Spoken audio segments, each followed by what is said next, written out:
Hello दोस्तों, कैसे हैं आप सब। Welcome back to my channel. आप सभी का स्वागत है आज के मेरे 9 मंथ प्रेगनेंसी रूटीन में। सबसे पहले रात को तो 2 बजे ही मेरी नींद खुल जाती है और उसके बाद नींद ही नहीं आती। फिलहाल अभी सुबह की बज रही है 6 और मैं उठ चुकी हूँ और मैंने सुबह सबसे पहले उठ के मैं सीताराम हनुमान लिखती हूँ 5 बार। उसी से मेरी सुबह होती है और फिर भगवान जी को प्रणाम करने के साथ मैं कुछ ये चौपाइयाँ पढ़ती हूँ। ये मेरा डेली का रूटीन है। फिर अपने हनुमान भैया जी को प्रणाम करती हूँ और अपने सुबह की शुरुआत करती हूँ और कामना करती हूँ भगवान से कि सब कुछ सही रखना। तो ये मेरा मॉर्निंग का रूटीन है। फिर अभी मेरा बेबी भी उठ गया है और मैं आपको बता दूँ, मैं अभी मायके में हूँ और मतलब जब मेरे को 9 मंथ स्टार्ट हुआ था तब मैं मायके आ गई थी और ट्रैवल व्लॉग मैंने आप लोगों के साथ शेयर करा है, तो प्लीज़ जाके आप लोग ज़रूर देखिए, अपना प्यार ज़रूर दीजिएगा।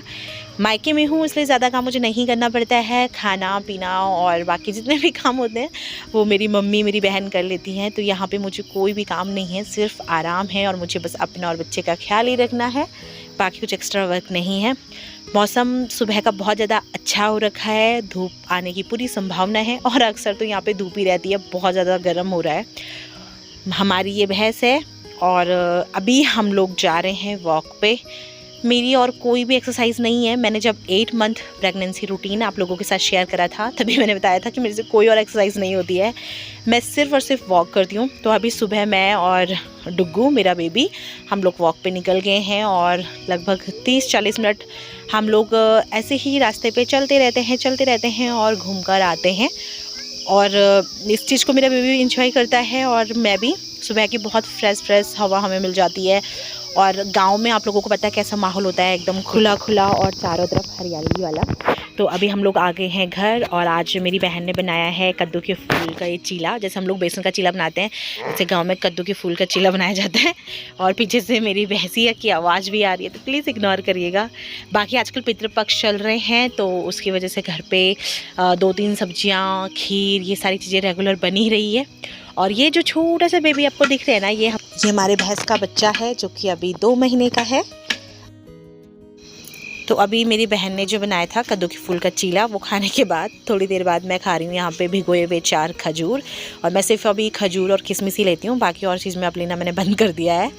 और उसके बाद लगभग 10:30 बजे के टाइम हम लोगों ने किया नाश्ता। नाश्ते में आज बनी है भिंडी की सब्ज़ी और आलू की सब्ज़ी, साथ में मैंने 4 रोटी और घी ज़रूर लिया। उसके बाद जब दिन में 11:30 का टाइम हो रहा था तब मैंने लिया 1 गिलास नींबू पानी।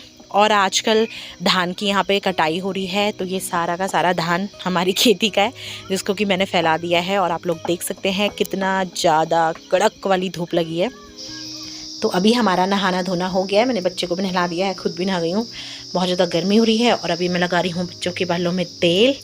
और उसके बाद मैंने अपनी मेडिसिन ली। मेडिसिन मेरी सिर्फ आयरन की है, मैं मॉर्निंग में आयरन नहीं लेती हूँ, बाकी और कोई मेडिसिन मेरी नहीं है। और नाइट में मैं लेती हूँ कैल्शियम, बाकी और कोई भी मेरी मेडिसिन नहीं है। सब कुछ भगवान की कृपा से सही चल रहा है। बस अब डिलीवरी की डेट भी बहुत जल्दी नज़दीक आने वाली है, तो बस डिलीवरी भी नॉर्मल हो जाए, भगवान से यही प्रार्थना है।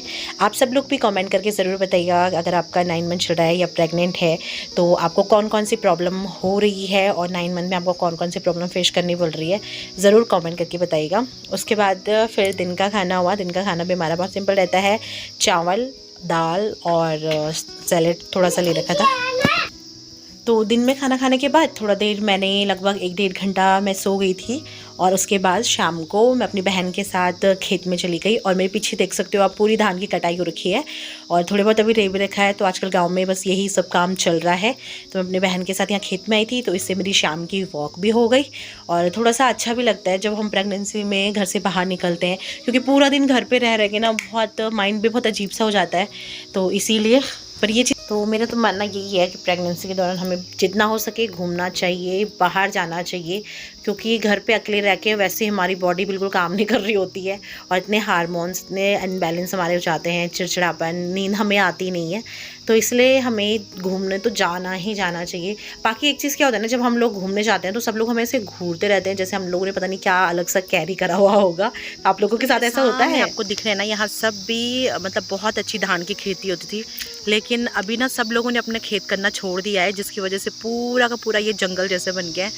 वरना एक समय ऐसा था जब मैं छोटी थी तो यहाँ सब मतलब कि जब धान की खेती होती थी ना तो इतना अच्छा लगता था, धान की हो चाहे गेहूं की हो, क्योंकि ये सारे जो है ना ये सेरा है, सेरा और सेरे वाले खेतों में आपको पता है कि गेहूं धान दोनों होते हैं और जब वो मतलब होते हैं तो कितना प्यारा लगता है। पर अभी सब लोगों ने खेत करना छोड़ दिया है तो सामने पूरा जंगल बन गया है। यहाँ पे मम्मी लोगों ने कर रखा है, उधर भी हैं हमारे बहुत सारे खेत, तो मम्मी लोगों ने भी इस टाइम कर रखे हैं, धान के टाइम पे, गेहूं के टाइम पे मम्मी लोग भी छोड़ देंगे, फिर वापस से ये पूरा इसी तरीके से जंगल जंगल जैसा हो जाएगा। क्या होता है ना कि यहाँ पे सुअर आते हैं रात को और पूरा जो ये थोड़ा बहुत हो भी रखा है अनाज वो सारा ख़राब कर देते हैं, क्योंकि आप देख सकते हैं पीछे भी पूरा जंगल है और उधर भी जंगल है, जब यहाँ पीछे भी ना बहुत सारे खेत है लोगों के, लेकिन छोड़ दिए हैं तो उसकी वजह से झाड़ी सारी उग गई और पूरा मतलब ख़राब हो गया है। तो ये चीज़ें अभी यहाँ पे जो धान काटा था उसका ये जो मतलब पीछे वाला भाग होता है ना उसको हमारे इधर पराल कहते हैं, तो वो सब यहाँ पे फैलाने आ रखे हैं और साथ में यहाँ पे ना आग जलाने आ रखे हैं ताकि धुएं जैसे जग जाए तो रात को यहाँ पे सुअर ना आए, तो इस चीज़ के लिए। तो रात को हम लोग फिर शाम को मतलब घर आए 6:30 बजे, उसके बाद घर में हमने चाय इंजॉय करी क्योंकि चाय तो छूटती नहीं है भाई, और फिर उसके बाद रात का खाना पीना हो गया था और लाइट चली गई थी इसलिए मैं एक्स्ट्रा कुछ भी शूट नहीं कर पाई। तो अभी मतलब रात का टाइम है और आप देख सकते हो लाइट कितनी ज़्यादा कम है। तो अभी खाना वाना हमने खा लिया है और मैं ले रही हूँ रात की कैल्शियम वाली मेडिसिन जो कि मुझे मेरा बेबी देता है हमेशा, और उसके बाद बस भगवान से मैं प्रार्थना करती हूँ। और जिस तरीके से मेरी सुबह की शुरुआत होती है सीताराम हनुमान लिखने के साथ, भगवान का आशीर्वाद लेने के साथ, उसी के साथ मेरा फिर पूरा दिन भी ख़त्म होता है। तो सेम चीज़ मैं रात को भी रिपीट करती हूँ और ये मेरे लिए बहुत ज़्यादा मतलब एक अलग ही मोटिवेशन मुझे इससे मिलती है और पॉजिटिव एनर्जी मिलती है। तो ये देखो मैंने रात को भी लिख दिया है 5 बार और बस इसके साथ ही मेरी सोने की तैयारी होती है। तो मिलती हूँ नेक्स्ट ब्लॉग में, तब तक के लिए bye bye, take care, thanks for watching. अगर ब्लॉग अच्छा लगा तो प्लीज़ लाइक सब्सक्राइब शेयर करना ना भूलिए।